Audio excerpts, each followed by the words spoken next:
All right, so who was the greatest TV dad of all time?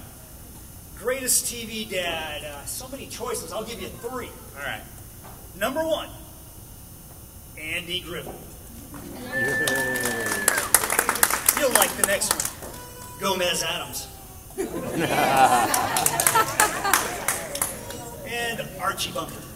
Archie Bunker? Really? What about Uncle Phil? No one can beat Uncle Phil. Uncle Phil, he wasn't even Will Smith's dad. He was his father figure, though. I mean, he didn't have a dad. He did have a son and daughter in the show, and Will Smith was kind of there on the side. Okay, I'll give you that. I'll give you that one. That one's all right. Okay. So, what was your favorite memory of growing up with your dad?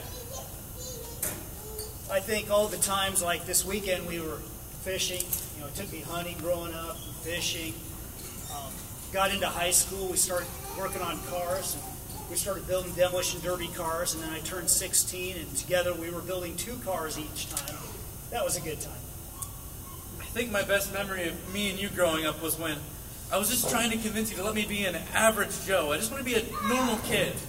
And you came into my room and you were so frustrated with me. And you said, "You are so stupid. You think that if you put all this knowledge into your brain, that your brain will explode and the knowledge will ooze out of your ear.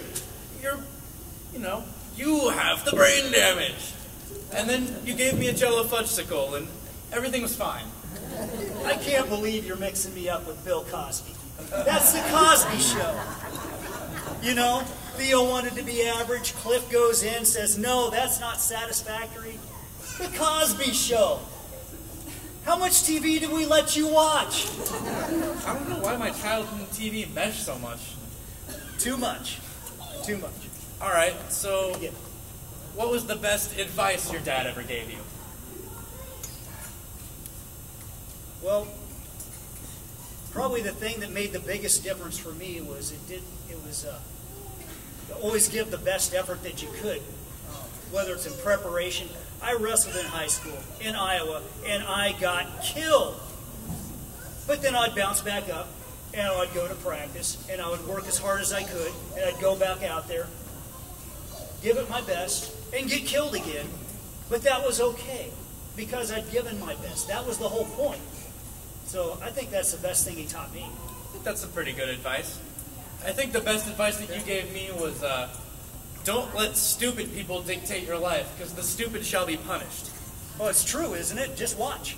Sooner or later, you see somebody doing something stupid. Watch funny videos, something stupid, they're punished. That's what makes it funny. It's pretty true. So, when did you first realize that your dad wasn't a superhero? Wait, what do you mean by that?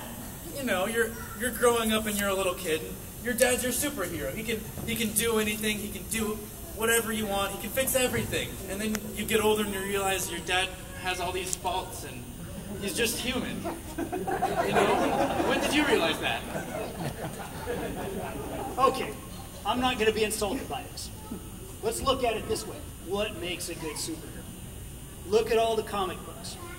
Superman, Batman, Spider-Man. You know, here you have this superhero and he does this wonderful stuff. Take the best guy, Superman. Super strength, X-ray vision, laser vision. You know, don't forget he can fly. He can fly. He can fly. That's cool. Okay. But he has all this, but as soon as you get him next to this glowing green rock of kryptonite, he turns into Crypto Jello. But what happens? He picks himself up, dusts himself off, now he knows what to stay away from, and he goes back out and tries to save the world. Isn't that what a good dad does? He knows his faults. He knows his kryptonite, but even though since he knows that, he knows what to stay away from.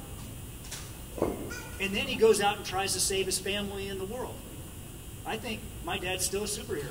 I guess if you put it that way, my dad's still my superhero too.